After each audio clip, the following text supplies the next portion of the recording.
Good afternoon. Thank you for attending this program.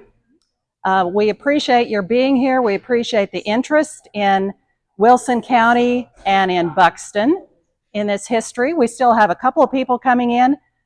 So I'm going to ask, for my benefit and others in the room, how many of you have a direct connection to the Buxton community? Either lived here yourself, your parents, your grandparents, your great-grandparents lived in the community. Thank you. And who lives here now? How many of you live here now? Okay. That's pretty direct. Yep. Thank you. Thank you. Okay, you can turn the lights out, Joyce. Yep, turn it back on. Do we need another? It's dark, yeah. Thank you.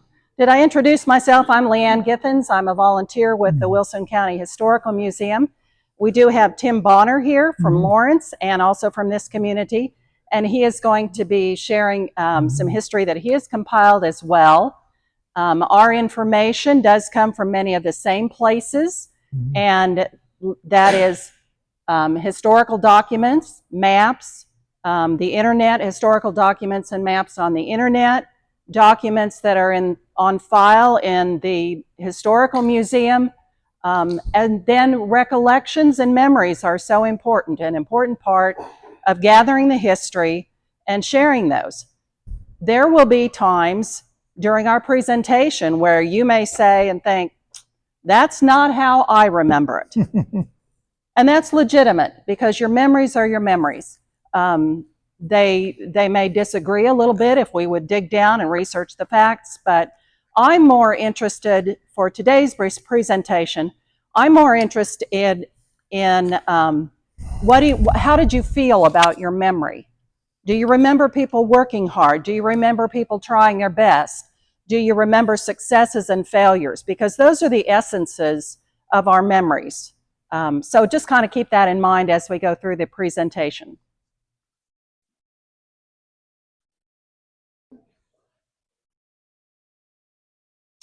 I want to start this afternoon with a quote from a document that Vella Olinger Smith wrote in 1941, and she was recording some history, and she was writing down from her mother's, her father's, her parents, who settled in the 1870s, and remembrances from their friends and neighbors. And this is what she said. They braved the hardships and privations of those early days to found homes for themselves and their children. Though not called upon to withstand Indian raids, as settlers in other parts of Kansas did, they were subjected to the drought, blizzard, grasshopper hordes, and all other trials that were the lot of those early settlers of our state. And I wish to pay tribute here to each and every one of those brave souls, either living or dead, for the part they played in helping to make this glorious state of Kansas a great commonwealth. One of the things that I like to do is put our information in a little bit of context. So we look at some dates. We know that Kansas became a state in 1861. Wilson County was organized 3 years later. The Civil War ended in 1865. And also in 1865, we have the Canville Treaty, which essentially was the beginning of moving the Osage Indians out of this area. After January 21, 1867, all whites that were living in that area on those lands were supposed to pay rent of some sort to the Osage Indians. So I really wanted to start this by talking about Duck Creek Township and who was here before the settlers came, because it was not just open prairie with no humans here. Well, in 1868, Fredonia was organized. 3 years later, Duck Creek Township was organized. And then in 1887, Buxton Station was established. So here we have a map, 1881 township map. And we see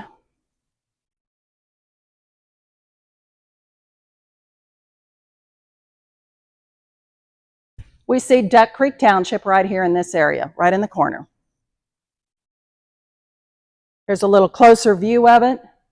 We see all the creeks and the rivers crisscrossing the township. Jurett, in 1881, Jurett Post Office is marked on the map, and we know that that was not the only location that Jurett was. So Duck Creek Township was part of the Osage Diminished Reserve that was surveyed in 1870. There were two very well-known Indian trails traversing the township. They branched from the main trail at New Albany, south of that town. So now we're looking at a map of Duck Creek Township. It's a hand-drawn map created by Mary Polson Charlton, who died in 1994 at age 98. So her memories go back quite a ways. This map was likely drawn in the 1960s from her personal recollections, from the descriptions that are in the 1941 writings of Vella Olinger Smith, and of course anecdotal evidence. But let's get a little reference here. There's Buxton. There's Jurett, the second Jurett post office. Here we see H.H. Garner's store. Location of the first settler. Bellevue School. There's the first Jurett post office. Second, the Union School. There's the first one and the second one. But then look in red. These are Indian trails. Here and in this county, going here. Some of these were hunting trails. We know here, well, I'll go on to the next screen. I've got a little closer. Mm-hmm. So here we see Jacob's Mound or Hatton's Mound, Hatton's Hill. This Indian trail goes on to Oak Valley. The Delaware Trail goes south to Elk City and passing just east, this one I'm talking about, just east of a large hill known as Jacob's Mound and later Hatton's Hill. And in 1941, the remains of that trail were still visible. Now we're 80 years past that. My brother-in-law, who does water witching and finds trails, would probably be able, or someone else with those skills, would probably still be able to find evidence of those trails because the ground is compacted differently than the surrounding area, and that's how that is found. Those are found. There's a small Indian burial ground with 4 graves at the top of the east end of Jacob's Mound. I don't know if those were marked in any way, if the present landowner is aware of that. There was a known Indian campground right here. Also, there were Indians camped frequently in this area and in this area. The second Indian trail branched from the first one and was a narrow pony trail. It struck southwest. So who were these early settlers that came? Well, in November 1868, Mr. Caleb P. Stockwell and family arrived from Jefferson County, Kansas, and became the first settlers of Duck Creek Township. The following spring, these people settled, and these will be names that some of you in the room will recognize, and they will come up again in our presentations. Peter Welch, Thomas Moons, Quarles Garner, Joel Anderson, Jerry Ridenour, William Fitch, H.H. Garner, and George C. Reed. The 1870 settlers were J.W. Moulton, George Bagley, William Watkins, Ireson Olinger, Jonathan Spellman, C. Meyer, A. Schroeder, William Mallett, the Gilbert brothers, and Amos Atkinson. Now, that doesn't mean that they were the only ones here. This is just what we have a record of. And I think some of these names do come from a book that a gentleman brought in that is the history of Neosho and Wilson County that is from those very early days. So now we have a map of Duck Creek Township. We know that it was organized April 15, 1871, And who were the people that were in charge? Well, you see on the screen the township trustee, a clerk, treasurer, 2 justices of the peace, constables, and a road overseer. Buxton did not have an organized government in which there was a sheriff and all those people. So any disputes, any official business would have gone through these township officials.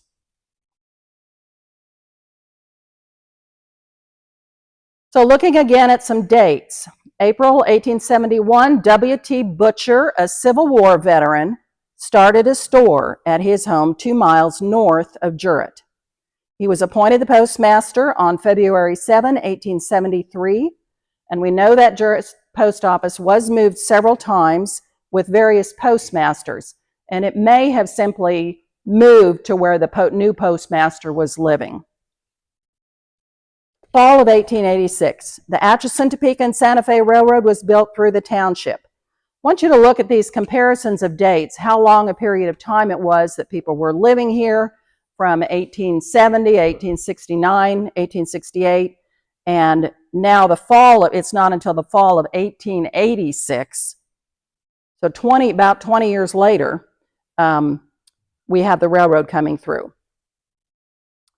Buxton Station was established at the site where the Arkansas Valley Town and Land Company had laid off several blocks of lots for town.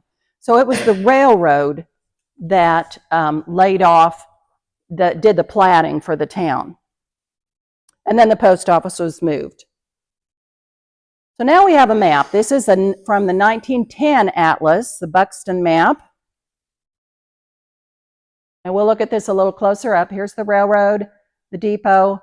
We see land, lots platted on the north side of the railroad. Here's the south side. This road still exists. Now, just because it shows as plats on the map doesn't mean that there were people or businesses in those lots. It's just what they had laid out. So in the red circle, we have the post office and store. The depot is up here. A hay barn. Here's the Christian church. Of course, not the one we're in.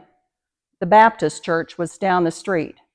Stockyards. I'm going to go back a screen because I want you to notice the names of the ownership of the land. This is who owned the land in 1910. We have W.M. Smith here. There's H.M. Smith's house. B.W. Blake owned this property around here. R.A. Blake, I suspect those 2 people are related. L.G. Sharp, Ashlock, Moulton and Odell Hay Barn. Does that say barn or farm? Barn. Barn. Yeah.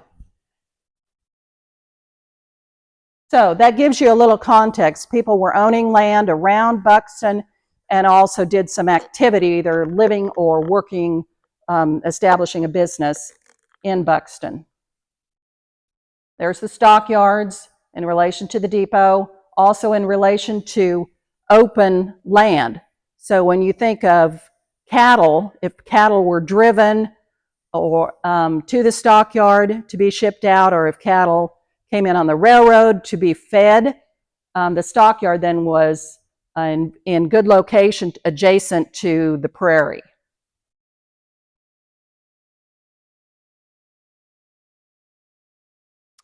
So proximity to the railroad, of course, is key in all the towns in Wilson County. Once the railroad came in, towns built up around it to the benefit of many different entities. So we know that the Jurett post office was moved, and that's when the name was changed to Buxton. And I think Tim will talk a little bit about where that name came from. We have a couple of other railroad depot photos. This one was donated by Patty Apollo Bays. She was in the class of 1970. I love this photo. You see people getting some refreshment here. What do you suppose is in those bottles? I doubt that it was a bottle of water. Moving cattle is thirsty work. Mhm. This photo was donated by Bud and Emma Crawshaw in 1980. Here we see the piece of equipment that was used often on the railroad. The detail in this picture shows a gentleman with some kind of a rifle and a bag. So I'm wondering if he had something to do with the mail. If he was protecting the mail, we don't know. I did come across something a quote in the newspaper that I thought was rather interesting. Now you understand that newspapers back in the day, 100 years ago, they were kind of like the Facebook of the day. They had the gossip, they had the news, and when I say news, I mean not just the national news and really local actual news, but they would say when so-and-so got on the train and went to Wichita to see grandma, that kind of news. So here in the Wilson County Citizen, dated September 15, 1911, Buxton, though rather disappointed at not receiving an electric-lighted night passenger train both ways on the Santa Fe, is reasonably satisfied with the present service on that road.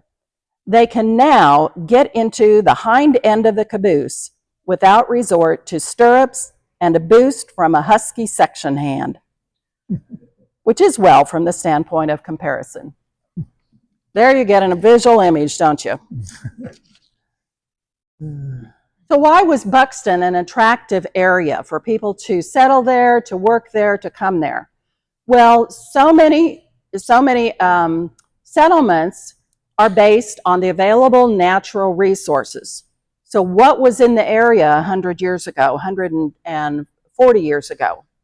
Good water at a depth of 14 to 30 feet, prairie grazing grassland, good soil for raising crops, a small percent of timber furnishing fencing timber and firewood, an excellent building stone, which was probably sandstone.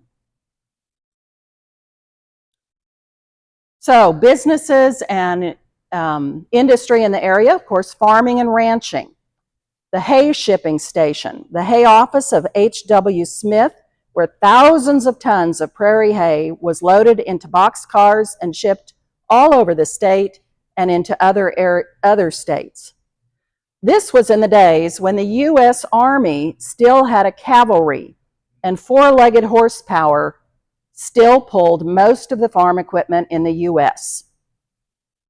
So there was a need for the cattle, for the horses, for the hay to feed those animals.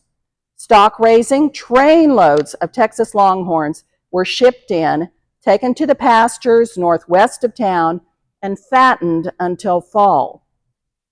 I have read accounts where the cattle coming from Texas were neither fed or watered on the train. So by the time they got unloaded here at Buxton, they were thirsty, they were starving, some of them. Some of them did not make it to the pasture and either died en route or died shortly after they got here. The farming in the area will have been corn, oats, flax, wheat, timothy, clover, millet, buckwheat, potatoes, peanuts, etc. Lots of different businesses supporting the people and the industry in this area.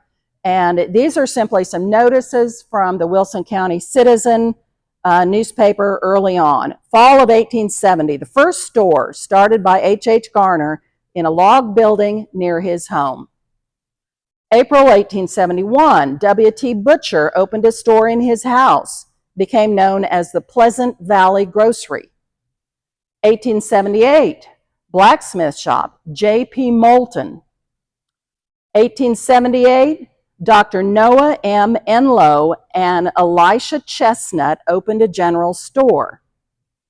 10 years later, the firm of Enlow and Chestnut has dissolved and the business will be continued by N.W. Enlow.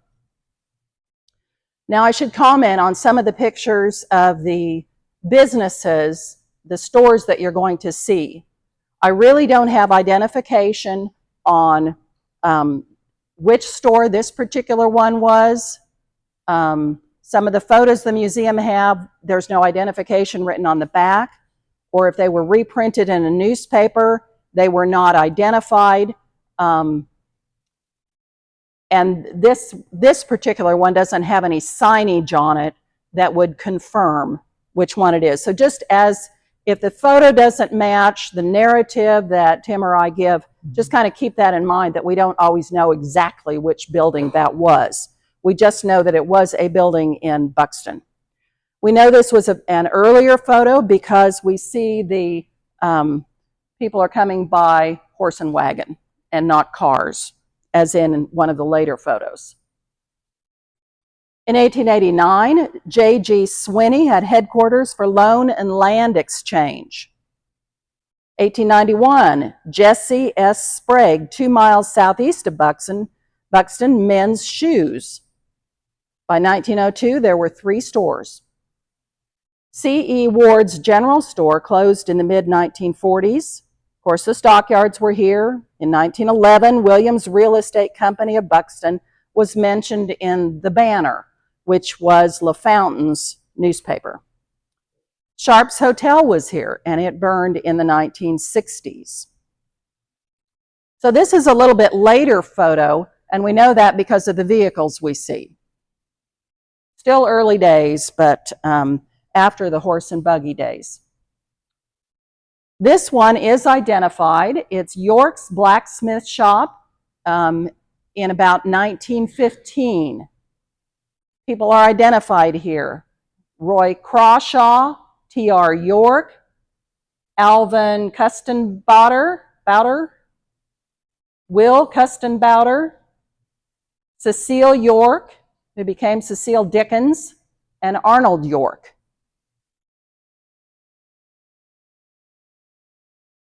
So what did people do with their money? Well, they may have put it in a tin can under the bed. I don't know, but there was no bank listed in Buxton, so it's very likely that people banked in LaFountain or New Albany, or later when transportation became a little bit more easily available, they may have gone to Fredonia to bank. We see the Bank of LaFountain was listed on the bank commissioner's reports those are biennial, every other year, 1892 and 1894, but then there's a 10-year gap before the LaFountain Bank opened up again and went on through 1920. So where did they go to the doctor? What kind of health care did they have? We know that in the early days, for about 25 years, Dr. M.A. Duncan was in this area.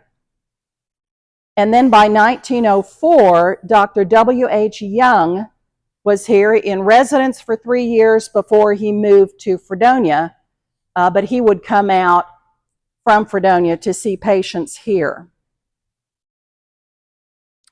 And I think it was, it was Dr. Duncan. Okay, Dr. Duncan's son, E.C. Duncan, was also a doctor in Fredonia, and the museum does have quite a bit of information about and photos of Dr. E.C. Duncan. So it was a father-son operation. 3 schools in the county: Union School, Union number 74, and I want to share this delightful story. This is also from Vella Olinger Smith's account, and it is the time Charlie cooked the beans. Poor Charlie. The first school erected in the township was Union number 74, organized in 1871.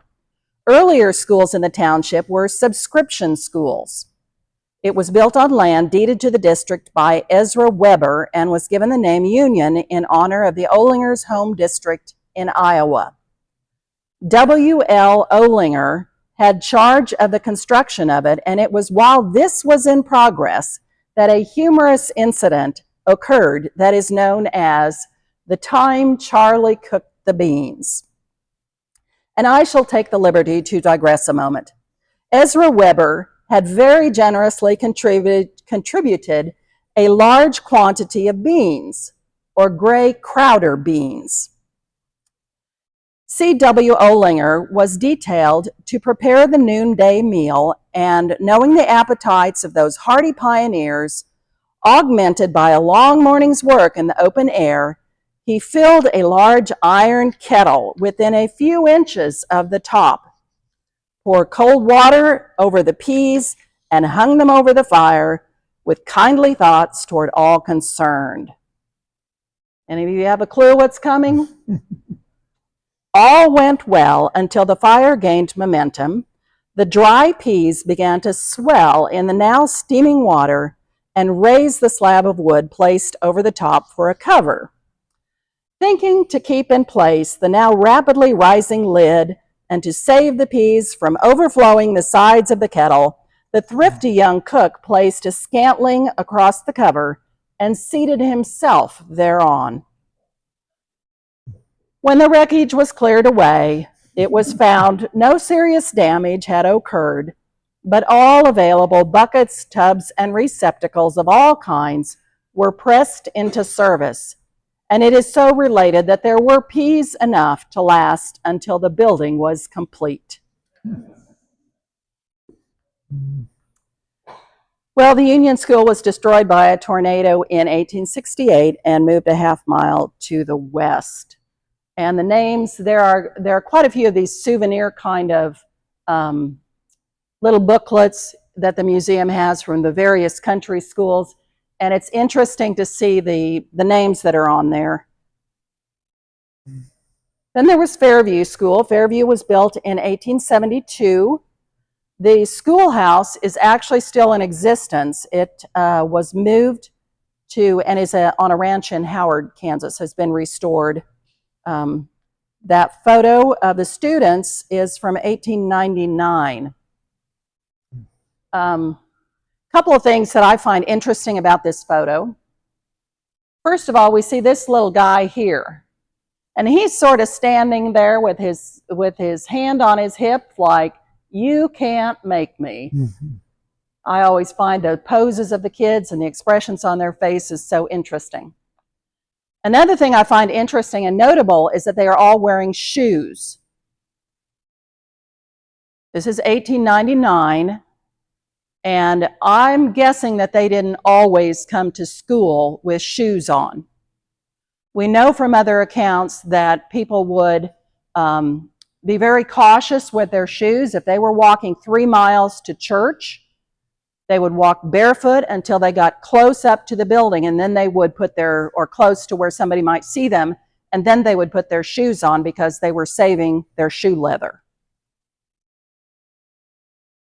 Now this is Bellevue School, number 69, in 1876. This is a class of 1916. Again, we're all wearing shoes. And of course, those schools, consolidation happened in the late 1960s, and so those students will have been bused to a larger school. So the churches in the area. The Christian church was built in 1890 at a cost of $700, and the way they got seating in the church was that each family was responsible for purchasing their own chair, for a chair for every member of the family. Church was dedicated October 26, 1893, with 55 members. I don't know if this is a dedication picture or if it was just a church congregational picture at some time. Someone with a little more knowledge of clothing and could probably date the clothing and get a little closer idea. And then the Baptist church was formed. They formed a society with 26 members, May 5 of 1901, and then it was 6.5 years later, that they dedicated the Calvary Baptist Church, that it was dedicated. Reverend Joseph Lamont was the first pastor, and the benches came from Garnett. Some years after the completion of the Buxton Church, services in the Christian church were discontinued and the building remained unused. It later became the Township House and the Community Center. Early picture of the Buxton Community Church from 1947. And then, of course, this structure came about in the 1980s when an earlier structure burned, and then about a year later, this structure was dedicated. And I think didn't we figure it was in the 1990s, that the addition that we're in now, 91, that came about. So what were the cultural events that went on in this area? Well, we know there were a couple of lodges in the late 1800s. Horse racing was quite a deal. And then we know not just here, but all over the United States, all over areas where communities were being developed, literary and debating societies were held in the schoolhouses. And we know that these were held in Bellevue and Fairview. And one of the topics that was debated, quote, resolved, the world has reached its zenith and is declining. Over 100 years later, we could probably still debate that. Where did people get buried? The first known burial, May 31, 1890, the Mount Pleasant Bellevue Cemetery was organized, and we think the first burial was on a plot as early as 1876, being the small son of John Wolfe. Now, that does not take into account the Indian burials or burials of Black people that may have been in the area, because those were not always recorded in the same way. So it might be safe to say that this is the first recorded burial of a white person, although that's purely speculation on my part. Okay, now I'm going to turn over the next portion of the program to Tim Bonner, and the research that he has done has been collected from these are some of the people that his information has been collected from. Several of them have passed away, some are still living. So, Tim, I'll turn it over to you. Thank you. Okay.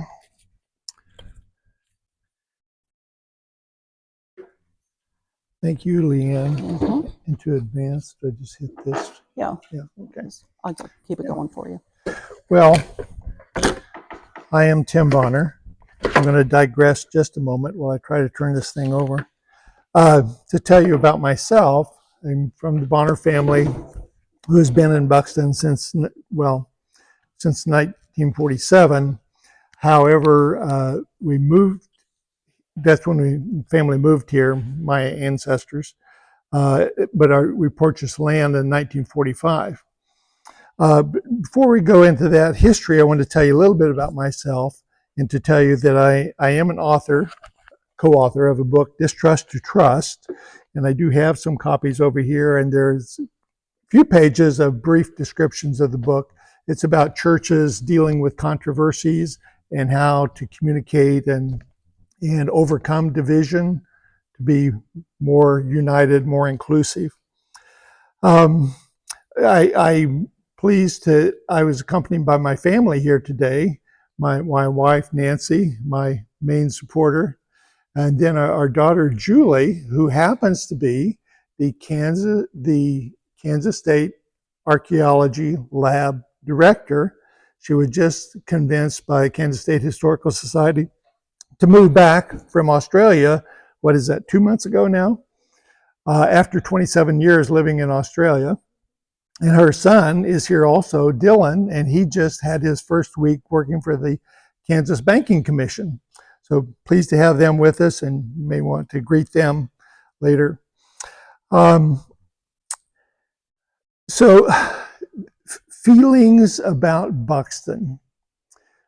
My grandfather read in the Tulsa World that there was land for sale in Wilson County, Kansas. They lived in Osage County, Oklahoma at the time, and were farming in that area. And he came up to see this land that was for sale, and it was at Buxton. And he was so excited about that. He went back to Oklahoma and like he had found the promised land. He was telling that all the cattle in Osage County couldn't eat all the grass up here. It was so big and so plentiful. So they bought the land, and that was in 1945. Now I have two oral histories on what that land cost.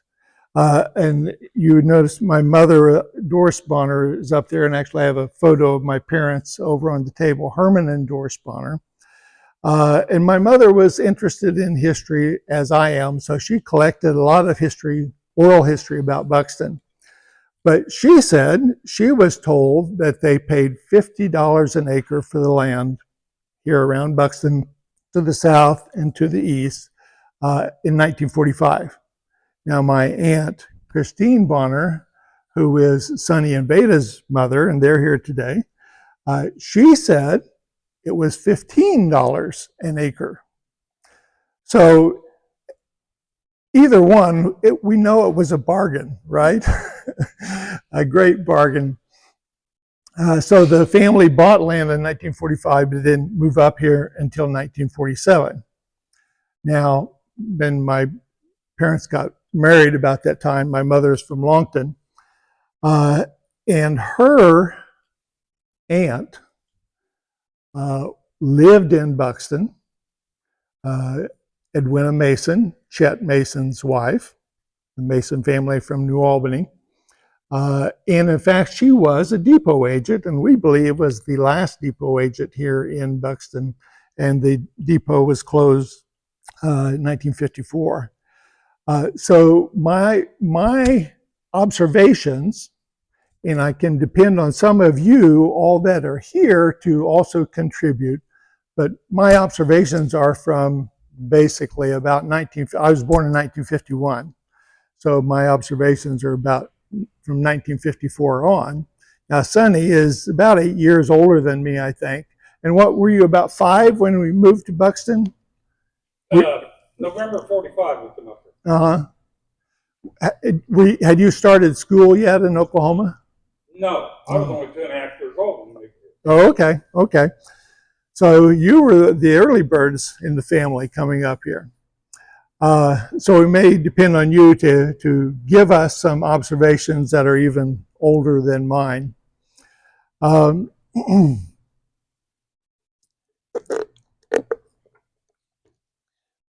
go with the slides here. See if my pointer on. Oh, it is.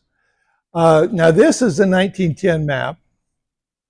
And it's very, very deceptive because this thriving metropolis looking map did not represent what was actually on the ground. Now the railroad here, of course, and that was the main reason Buxton is here. The depot, which I have observed. Main Street you see here, and the old general store, the big store, and this hay barn here, which was then the Blake family, and it's interesting that, but they don't, our house was right there where the barn is, and this hay barn actually burned, and I don't know exactly when. Bill Pryor, who was elderly when I was a kid, lived a half mile east, said I know it was after electricity came because it was an electric extension cord connection that started the fire. And that barn burned, and of course there is nothing there today to indicate a barn. This is where the big metal building is today. Okay. Now the other deceptive part, and I'm going to do a walking tour for anyone who's interested afterwards, and we'll go and basically see the ruins. I was here about a month ago and was just shocked to find out. See, this is the main road coming from the north. So that's a public road that does not exist anymore. I assume it was in the 1930s where that road, what is it, Chase Road? that's west of town, was built up, get through the wetlands. So that road is no longer there, and in fact, there is not even a crossing here of the railroad track. It's all grown up in trees here in the railroad right of way, as is all of this land. So we'll have to be really careful when we go there to look around if you're interested in seeing what remains. Let's see, anything else about this that I was going to add?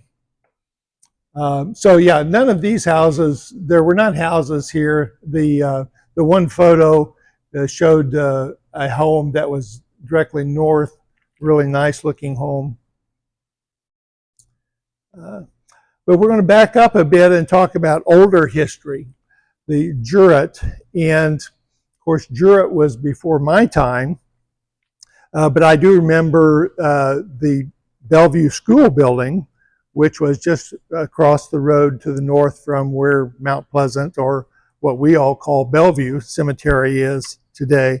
And that school building was raised in around early 1960s, I'll just say. And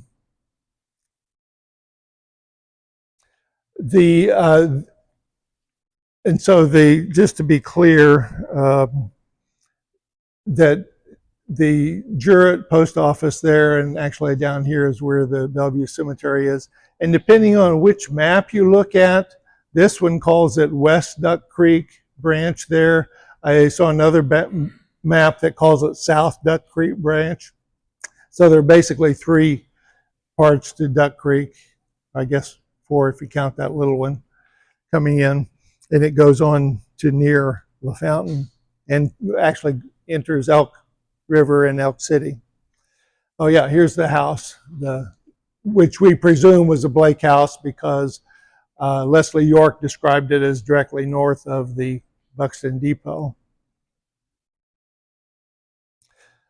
Yeah.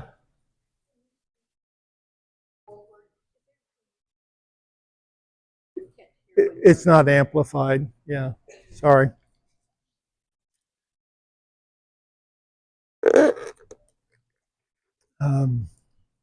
Thank you.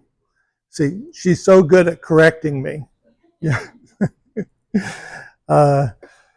So, where are we? Well, I wanted to talk a little bit about Buxton, so I guess this is as good a visual as any. We don't think of Buxton today as a melting pot, the most common term used. Now, in our book, Matt Sturdivant and I, we prefer the metaphor of a tossed salad. So, because each individual and each group of individuals maintains their own character, their own personalities, their own customs and culture as they intermingle. So who am I talking about here? Well, of course, and as Leanne talked about, the indigenous people, the Osage Indians, or as they actually were called, the Wasatch. Osage is a French spelling of that word, which when you read in English doesn't sound right, and that's what we stick with because we're English. They were here first, and we do have artifacts from that. And how long before, we don't know, but my dad found a single edge cutting stone in a pond dam. So the earth had been pushed up by a bulldozer and it came to the surface. And my cousin has found many arrowheads and other artifacts mainly on West Rainbow Creek. And I think others of you, I think Carl Gorton has some arrowheads and things like that. So those people were there. And this is a little bit of a repeat of something Leanne said, but I think it's really important that during historical times, which is when white people were here, the Indians were friendly. They were not a threat, or in fact, historically, the Osage Indian tribe was never at war with the United States of America. They were always a peaceful tribe. And they were pushed out from western Missouri over to here, and then, of course, they were pushed down into Oklahoma onto the reservation, which is now Osage County. Now, the other group that was mixed in this tossed salad were of African descent. Now, we know that primarily from the diary of Myrtle Sneed, which Sharon Lambert has done the wonderful job of condensing that diary into a very interesting read book. But the Sneed family, who lived basically 2 miles north of here and a mile west up in the Chautauqua Hills. There we go. There we go. Yeah, and that there are pictures in this book. Thank you. But they had black servants. In fact, they had a whole bunch of black servants. 11 are named in this book, which I surmise was probably one extended family of 3 generations. I don't know that for a fact, but it sounded like they all interacted. Just one very particular part, but I was reading through the book as a refresher recently, and I saw that Myrtle Sneed wrote that their help, the black people, never ate in their house. They cooked their food, they served them, but they never ate in their house. There was still that distinction. Now, just to be clear, I don't know, and I don't know of any other historical evidence of a black group in Buxton, because the Sneed family moved away to Washington State just about the same time. The Buxton Railroad was here because Myrtle Sneed could see the train, she said, which had to be the smoke from the steam engine, from their land, from her Lookout Rock. I hadn't asked you yet. Do you have this book for sale at your? We do not have it Yeah. for sale, but the museum does have a copy that you're welcome to look at. Yeah. The public library may have one that can be checked out. I'm not sure about that. And you can. I think it's also still for sale. It's listed on Amazon anyway. You also have the original Diary of Myrtle Sneed, and which is actually quite extensive and long and kind of boring. I didn't make it very far into trying to read that. This was many years ago, but first few pages were kind of interesting. Then it just kind of day-to-day stuff, I said, okay. But this book is interesting. It's kind of a mystery. I won't tell you the ending of it, but it is interesting. There is known information in general that actually around that time, turn of the century, every county in Kansas had a black community. After that time, early 20th century, most of them moved to urban areas, probably for social justice reasons. Okay. What are we looking for next? I wanted to talk about this building, which is the old Buxton General Mercantile, we call it, or the general store, and it was huge. And we'll be able to see that because the foundation stones are still there. The old store building caved in 1969 from a heavy snow. But it was, as you see, actually was 3 stores. 3 different parts, 3 entrances. here in the front. And of course, this is the facade. The actual roof is sloped back behind that, of course.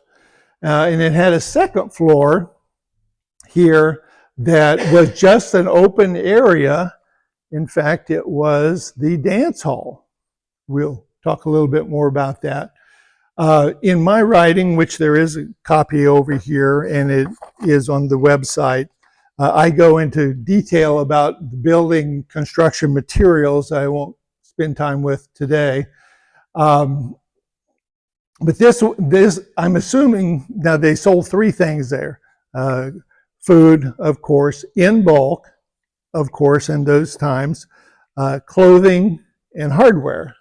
I'm pretty sure this was the clothing part because it was, these are glass windows and it had a recessed entry, so they had a display on both sides of the entryway. I'm presuming this was the food part of it because it's the biggest part. And it was also plenty of space in there for social gatherings, so that would leave this for the hardware, and which looks more plain like hardware is. Now, the main area has a well in it, which is surprising because we don't think of a well being in the house. There's a well stone, and it's still there today. We can see it if you're brave enough to enter there. So that had to be a watering hole, literally, for the community. And I'm sure that people gathered around there and drank, and I'm sure there was a wash basin there. And people probably were spit and whittle and swap lies and things like that there. On the first floor, I don't know, and I don't have any evidence of this, but I'm just knowing human beings. I'm presuming they were probably maybe even a domino table for games there, or card games, other socializing. But the really exciting part was up here, and of course we all know that Saturdays were, well, as they are today. That's the fun time, right? And back then, of course, the 60-hour work week was standard, and as all the farmers know, an 80-hour work week is standard. So when you got a break, maybe got off early on Saturday and came to town, that you came in to socialize. And upstairs, of course, you came and danced, to dance, of course, barn dances. And we have this mixture. Oh, I guess I left out, I haven't told you about the other group, which was the Mexican railroad workers. And there was a Mexican labor camp, which was just west of town on the north side. But Leslie York wrote that actually their families lived in boxcars here on the side tracks in Buxton. And he referred to them as very nice people. And in fact, the Mexican children went to school at Fairview with them, with the York kids, and they got along fine. Well, Saturday night being Saturday night, people kind of celebrating, and you know, some people like to celebrate with some spirits, and they would come to the dance. And so when I was a teenager, Bill Pryor was bringing hay to our hay barn, and so we were talking, and he said, my, Buxton was a rough place when he was a kid. On Saturday night, the people all came to the general store, and there were the dances upstairs, and there was always a fight. And people they had knives, corn knives, clubs, whatever they had, because they always knew there was going to be a fight. And as far as we know, there's no historical record of anybody being killed. And I did have to catch myself because I almost wrote knives or guns, but then I thought, no, he never said they brought guns. So there apparently were not gunfights. It was not the old Wild West. And that's probably why no one ever got killed. But there were fights. And so you can imagine young men on a hot summer's night and testosterone affecting them as it does. And there being two groups up there on the dance floor, a group of Mexican young men and a group of white Euro-American young men, and then the pretty ladies in between them. That I think we know how the fights got started. Now,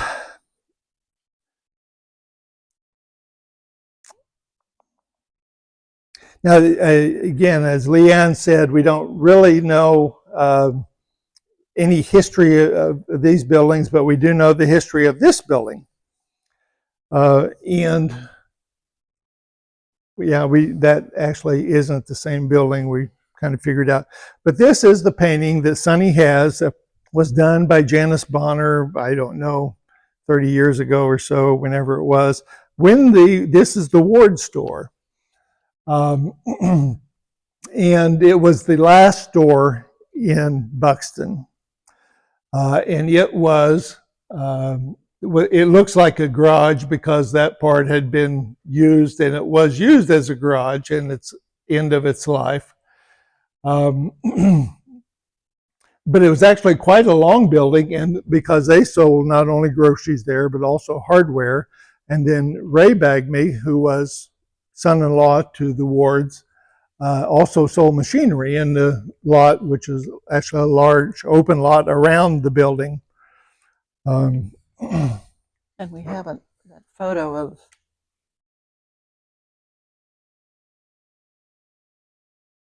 Oh, there we go. Or another one, Mike.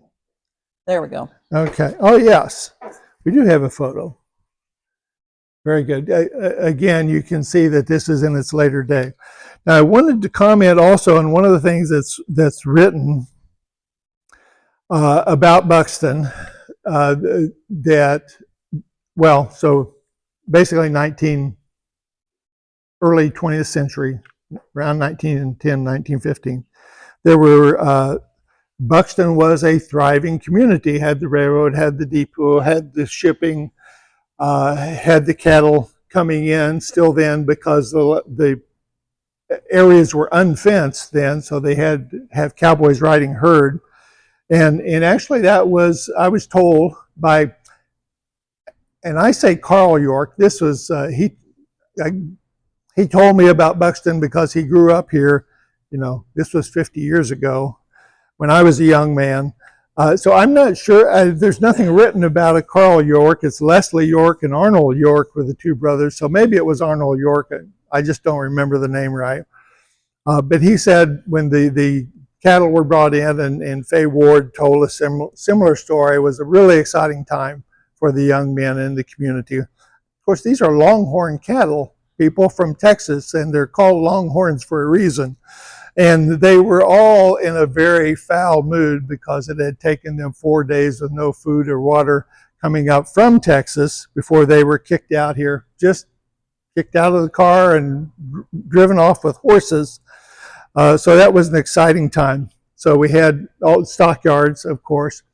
And they said there were 4 houses north of the railroad tracks. In my lifetime, there's only been 1 house there. And then they had actually 3 stores, the General Mercantile, and 2 other stores, one of which we believe, because there was a foundation there, was a store, and the family lived upstairs, and Virginia Lefford said that was her family, and that they actually moved that building up actually right across the road from where the Sneed family home was, which is the 80 acres just east of where Dee and Shirley Tyndall's house was before the tornado hit it. And then there was, we don't have a photo of it. There was another store that was just a 1-story house, looks just like a house. We call it the Red House because it had fake red brick all around it that was like the roll of tar. And that, at least for a time, was owned by R.Z. Sharp on the map we saw a Sharp listed.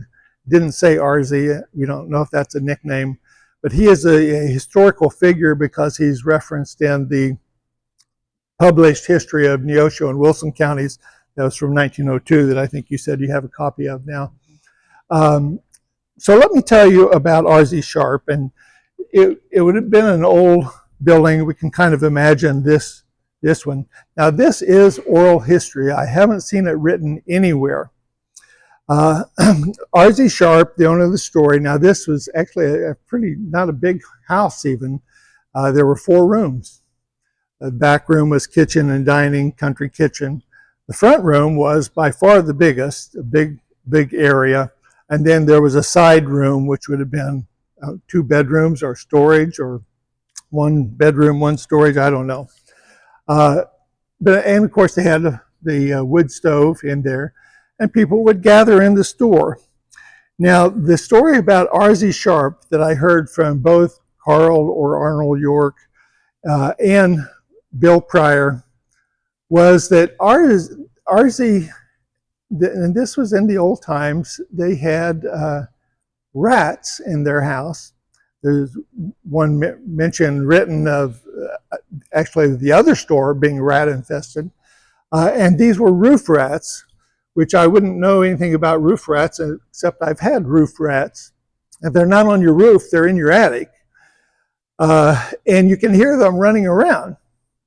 Well, RZ Sharp heard those rascals up there and he wanted to get rid of them. So he's being a very creative and ingenious man. He got a metal nail, filed the head off of it, hammered it into a wood lath, as they were, about yay long. And he waited to hear those rats above his ceiling. Now this house was pretty flimsy materials, I guess you would say, and so it wasn't sheetrock like sheetrock is today. It was pretty thin paper-based material for the ceiling, and he could hear the rats, and he would pay great attention to them, where they were going and where they would stop. And he would take this. This isn't my story. This is RZ's story. I have to tell you. So he would take his wood lath with the sharp nail on top, and he would jab that rat, and that rat would start squealing and squealing and squealing until he didn't squeal anymore, and RZ knew he killed another one. That was early 20th century in Buxton, Kansas. Oral history, you heard it here.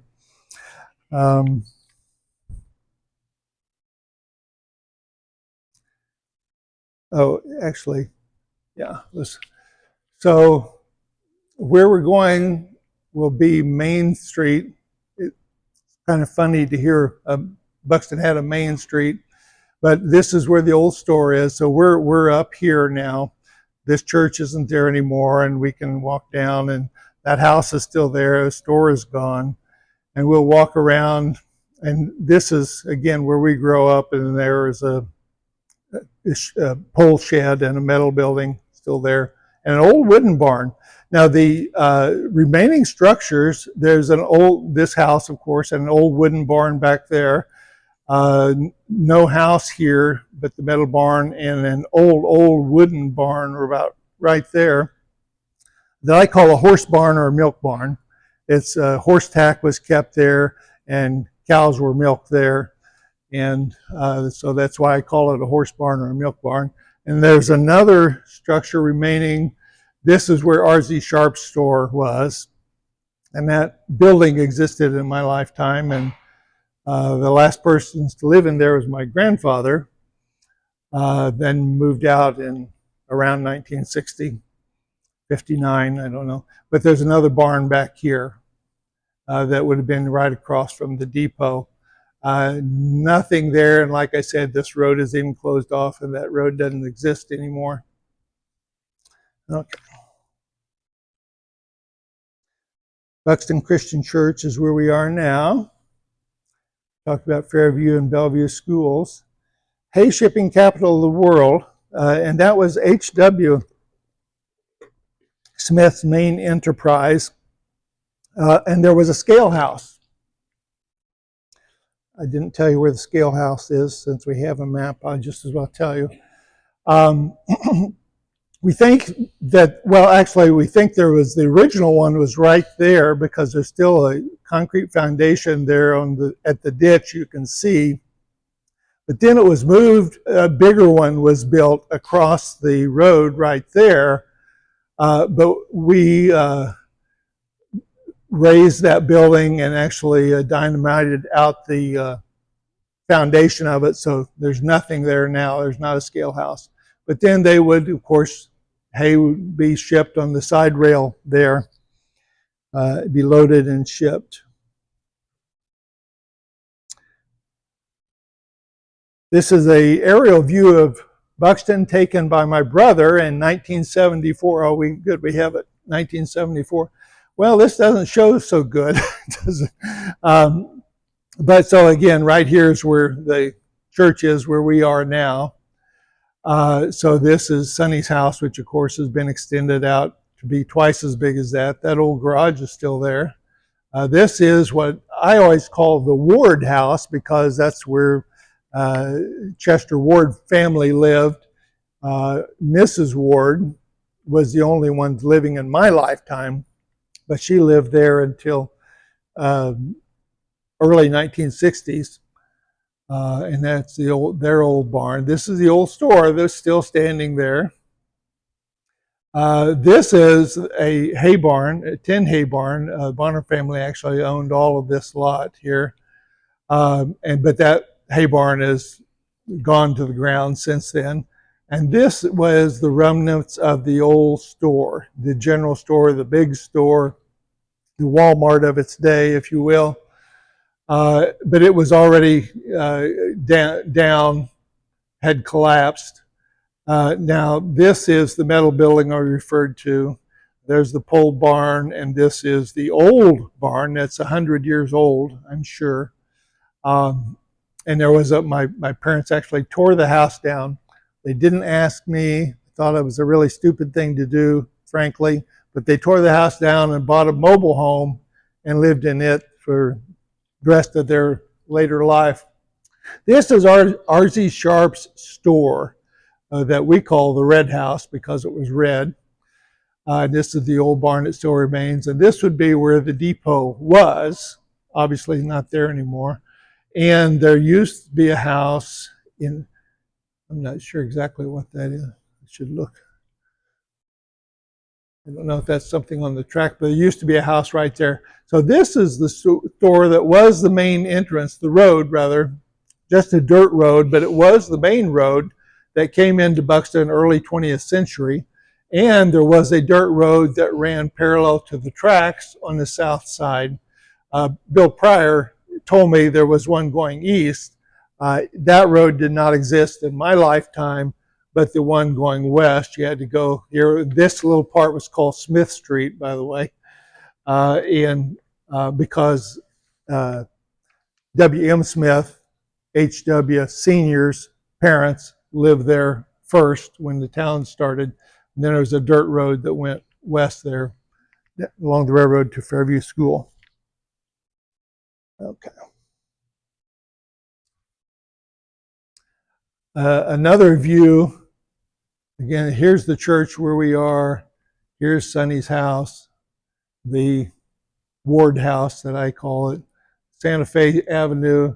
This is the metal building, pole barn.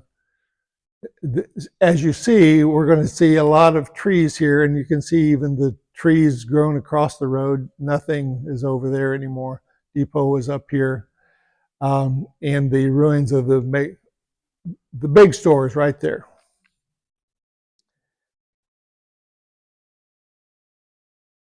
Okay, these are some facts we know about. Any questions you have for me? Things that haven't been answered? Are we up to yours yet, Yes. Leanne? Mm-hmm. Okay. Questions you have for me that haven't been answered? All right, you're a wonderful audience. I'll turn it back over to Leanne. Thank you. Thank you. When we think about why communities decline or change and what are the factors, and these are factors that have happened to all these small communities, what are now referred to as ghost towns because the post office is gone. And what are the factors that affect that? Well, we know that in Buxton, the population peaked in 1910 with 50 residents. The post office closed in 1921, and then they were served out of Fredonia in, I think it was rural route number 3. Yes. By 1923, the population had dwindled to 36 residents.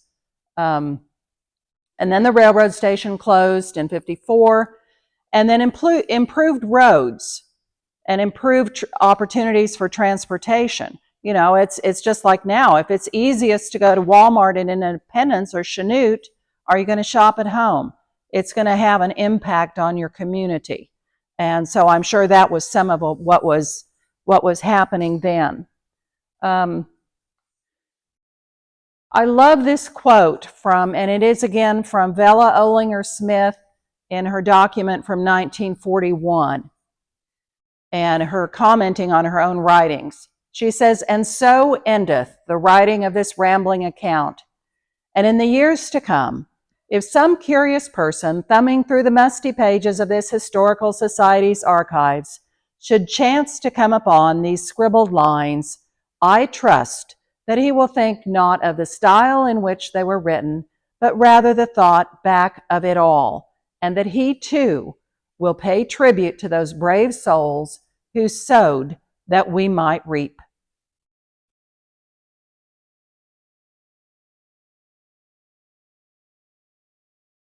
Now, Tim referred to the museum's website, and there are some of these documents that have been referred to are available on the website.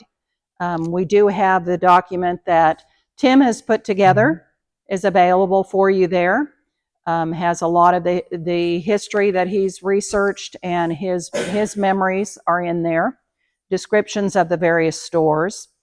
And there's this document by Vella Olinger Smith, the 1941 document, and she did update that, had a little addition in 1966 and also in 1969. That's on the website. There is a narrative of by Leslie York that you have access to there.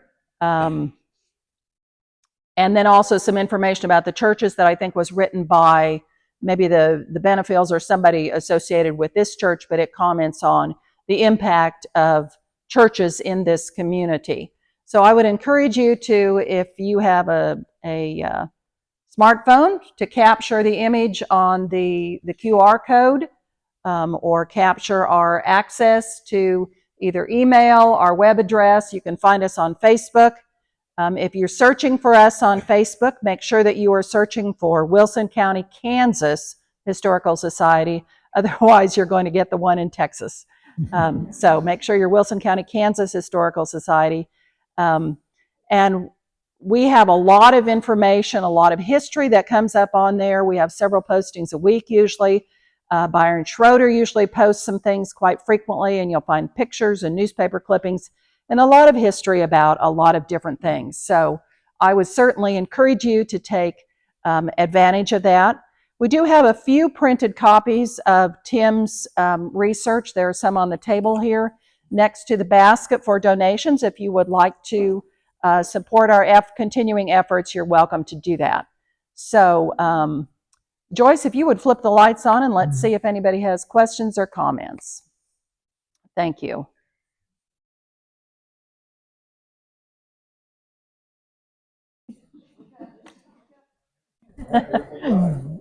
Yeah, Stephanie?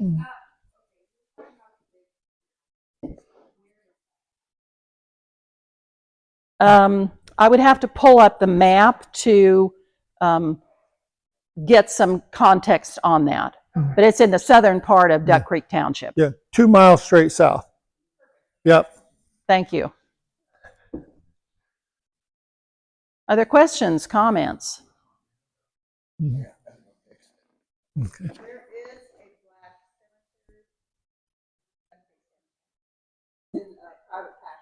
Okay. Interesting. Yeah, I didn't know that. It's on the 19th, Mm-hmm. but it's nowhere listed anywhere. Are there headstones there? I called the lady that owns it. Got her house no around it. Okay. Yeah. Mm-hmm. And she thinks it's after record because of the names that Mm-hmm. Mm-hmm. One thing I left out that I was meant to say and didn't, but there is in the written history, I think it's Vela Smith, she says there was a hotel in Buxton. That was shocking to me because I've never seen a hotel in Buxton. I really questioned whether it was true, but because I've paid attention to, and as I reference, of abandoned sites, house sites, and of course if you're working land, you can, when you till the soil, you see where the house sites were, rocks, broken glass, things like that. And she said it was on the southeast corner of Buxton. So Sunday, this is all, and Veda, this is all new to us, but I'm thinking if there was a hotel, and she said there was, and they had wonderful home-cooked food there, on the southeast corner of Buxton, that it would be actually across the road on the other side of 500 Road now, because that was a house spot, but she said the hotel burned sometime, she said in the 1960s, which is not true, because I was here in 1960 and there was no hotel there. But one time Buxton had a hotel, amazingly. I would guess it is certainly true that there were rooming houses or places for people to stay if they were coming here by for whatever reason and doing business here. There may have been someone that would provide a bed and a meal. So who knows if it was an identifiable visually as a hotel or if it was simply a rooming house. Right. One of those things we may not be able to nail down. Joyce?